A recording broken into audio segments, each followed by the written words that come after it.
Order two frame of suit, order two बात करते हैं फ्रेम ऑफ सूट के बारे में। Every suit including the whole claim is in respect to the cause of action.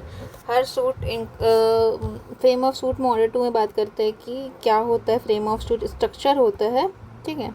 ये question दो तरह से पूछा जा सकता है, ऑर्डर टू के बारे में पूछेगा, order suit frame of suit के बारे में पूछेगा, या बोलेगा कि हर सूट जो है ना उसमें पूरा क्लेम एक साथ होना चाहिए इस respect to the cause of action. Cause of action के रिलेटेड हर हर क्लेम एक ही में प्रेजेंट होना चाहिए, एक ही सूट में सारा क्लेम, ऑल क्लेम्स इंक्लूडेड होना चाहिए। फिर इंट्रोडक्शन। फ्रेम ऑफ सूट का मतलब क्या? स्ट्रक्चर या manner in which a civil suit is presented before the court. जिस मैनर में सिविल सूट जो है कोर्ट में प्रेजेंट हो रहा है उसको बोलते हैं frame of suit. It ensures that civil dispute are adjudicated या डिसाइडेड। ये इंश्योर करता है कि जो सिविल सूट है वो एजुकेट हो, डिसाइड हो कम्प्लीटली या इफेक्टिवली या finally in single legal proceeding. मतलब फ्रेम ऑफ सूट रहता है कॉम्प्रिहेंसिव, मीन्स जो सूट होना चाहिए वो कॉम्प्रिहेंसिव बंडल होना चाहिए जिसमें सारे की सारी चीज़ें इंक्लूडेड हों, ताकि ये जो सूट है वो कम्प्लीटली डिसाइड हो जाए, इफ़ेक्टिव हो और फाइनल हो, और एक ही सिंगल लीगल प्रोसीडिंग में वो कंप्लीट हो जाए। पॉलिसीज़ के पीछे क्या है लाने का?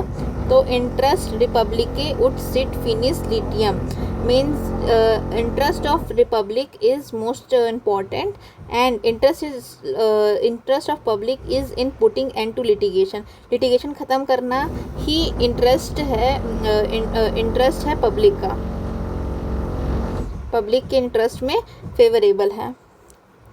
फिर ये बताता है पॉलिसी पहला हुआ इंटरेस्ट रिपब्लिक उचित फिनिस लिथियम, और दूसरा है डोमिनस लिटियस। जो प्लेंटिव का रोल है वो मास्टर है सूट का, प्लेंटिव जो है वो मास्टर है सूट का, और जो प्लेंटिव है वो फ्री है डिसाइड करने के लिए how to frame the suit, suit को फ्रेम करने के लिए, डिसाइड करने के लिए वो फ्री है। And this discretion is not absolute, ये डिस्क्रिशन एब्सोल्यूट नहीं है। Must align with the procedural rules, ये अलाइन करना चाहिए प्रोसीजरल रूल के साथ। प्लेंटिफ के पास फ्रीडम है डिसाइड करने के लिए कि कैसे फ्रेम करना है सूट को, और ये डिस्क्रिशन है इज़ नॉट एब्सोल्यूट, ये डिस्क्रिशन एब्सोल्यूट नहीं है, ये अलाइन होना चाहिए किससे? हमारे प्रोसीजरल रूल से। An important frame improper frame can lead to adverse legal consequences. Improper frame होगा तो उससे लीगल कॉन्सिक्वेंस आ जाते हैं, अदर लीगल कॉन्सिक्वेंस आ जाते हैं। ऑब्जेक्टिव क्या है? फाइनली डिसाइड करना है केस को और अवॉइड करना है मल्टीसिप्लिटी ऑफ प्रोसीडिंग को।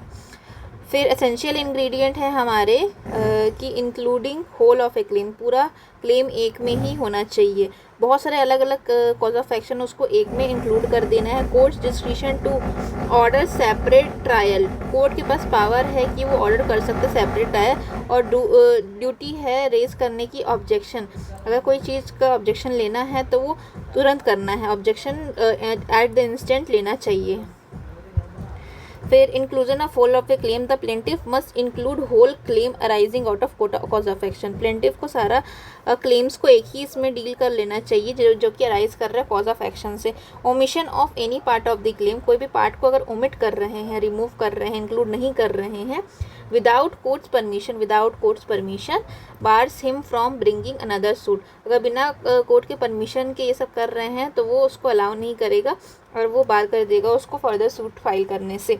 Joinder of cause of action, joint several cause of action into one suit. बहुत सारे कॉज ऑफ एक्शन एक साथ हैं तो उसको हम लोग कॉज ऑफ एक्शन मीन्स कोई लीगल राइट का वायलेशन है, बहुत सारे लीगल राइट का वायलेशन होगा एट अ टाइम, तो अलग अलग जो कॉज ऑफ एक्शन रहेंगे उसको एक ही सूट में फाइनल करके उसको ऐड करके एक ही सूट बनाया जाएगा, ताकि ये जो है कंक्लूसिव रहे और जो भी राइट्स एंड लाइबिलिटीज़ है पार्टीज़ के वो डेफिनाइट रहें।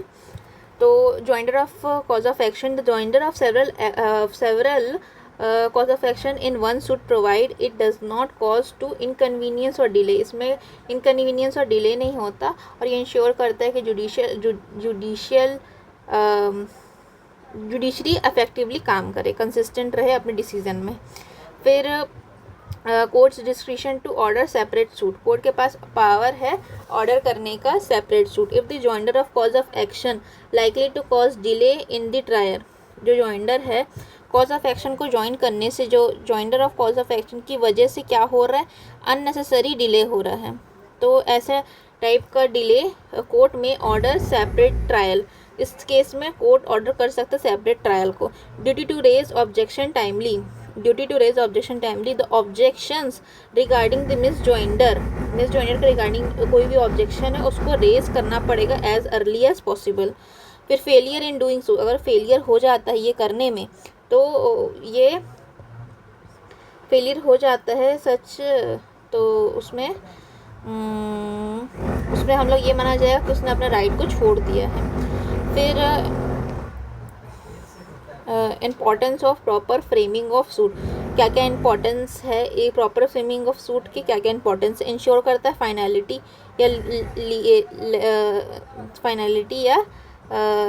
फाइनलिटी ऑफ लिटिगेशन, प्रिवेंट करता है मल्टीसिप्लिसिटी ऑफ द सूट को, मल्टीपल सूट्स फाइल नहीं होने हैं, upholding the principle of natural justice means सारे बोथ दी पार्टीज जो है फुल्ली अवेयर होने चाहिए क्लेम्स पे और एनेबल करना चाहिए fair adjudication.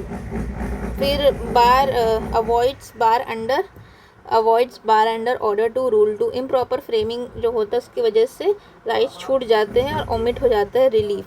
Reflex parties control, plaintiffs control, डोमिनस लिटियस, इसमें प्लेंटिव का कंट्रोल रहता है, उसके पास फ्रीडम है कि वो सूट करे फ्रेम को, बट वो रिस्पॉन्सिबिलिटी करना पड़ेगा लीगल लिमिट के अंदर में।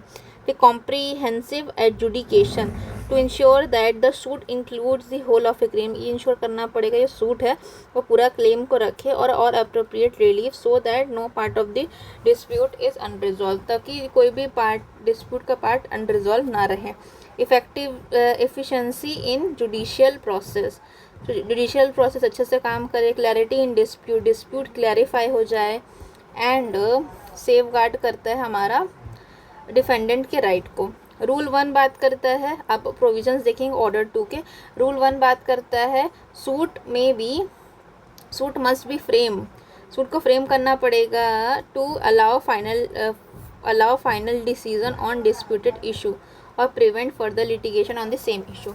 सूट को फ्रेम इसलिए किया जाता है ताकि वो फाइनल हो जाए डिस्प्यूट हमारा और प्रिवेंट करे फर्दर लिटिगेशन को।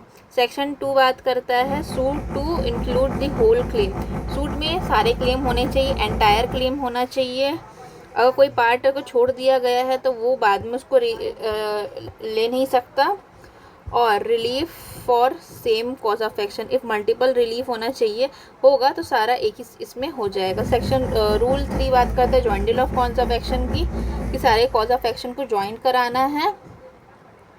फिर power to operate, power of court to order separate suit, अगर जॉइंडर की वजह से कुछ डिले हो रहा है तो उसको क्या बोलते हैं उसको, तो कोर्ट ऑर्डर कर सकता है सेपरेट सूट के लिए। फिर objection to misjoinder must be raised at early as possible, जल्दी करना चाहिए। If not raised before the settlement of issue it must be deemed waived, अगर सेटलमेंट ऑफ इशू से पहले नहीं हो पा रहा है तो उसको वेव्ड माना जाएगा। तो इसमें क्या क्या हमने पढ़ा, अगर आएगा फ्रेमिंग ऑफ सूट में क्या लिखेंगे, या फिर ज्वाइनिंग कॉज ऑफ एक्शन में ये लिखेंगे कि इंट्रोडक्शन लिखेंगे पहले, policy behind frame of suit लिखेंगे, क्या क्या पॉलिसी इसके पीछे, इंटरेस्ट रिपब्लिक उड सिट फिनिस लिटियम और डोमिनस लिटियस मीन्स प्लेंटिव्स रोल, उसके ऑब्जेक्टिव्स लिखेंगे, एसेंशियल्स लिखेंगे, इम्पोर्टेंस लिखेंगे, क्यों इम्पोर्टेंट है फ्रेम ऑफ सूट, और प्रोविजन डालेंगे ऑर्डर 2 का। यहाँ पे क्वेश्चन इस तरह से भी आता है कि होल ऑफ ए क्लेम, सारे जो होल क्लेम होना चाहिए एक कॉज ऑफ एक्शन से रिलेटेड वो एक ही सूट में इंक्लूड करना है।